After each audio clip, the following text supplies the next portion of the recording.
صباح الخير يا حبايبي. النهاردة هنعمل مع بعض فطار صحي. هنعمل اومليت بطريقة جميلة قوي ومفيدة.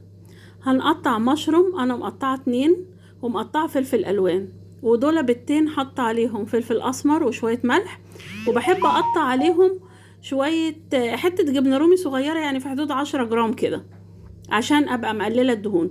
هنا انتوا بتدهنوا الطاسة لا اما زيت زيتون لا اما حتة سمنة بلدي، يعني حاجة صغيرة خالص. بقلب فيها المشروم لغاية ما يديني لون شوية، وبعد كده بحط الفلفل الألوان برضو بديله تقليبة، بعدين بنزل عليه بالجبنة بالبيض بالجبنة الرومي، بس ما تكتروش جبنة رومي، يعني هو 10 جرام حلو قوي. وبنعمله اومليت عادي خالص، وبنبتدي نقلبها، وبجيب عيش الريف اللي هو عالي بروتين، ده ممتاز قوي قوي للفطار وبيشبع.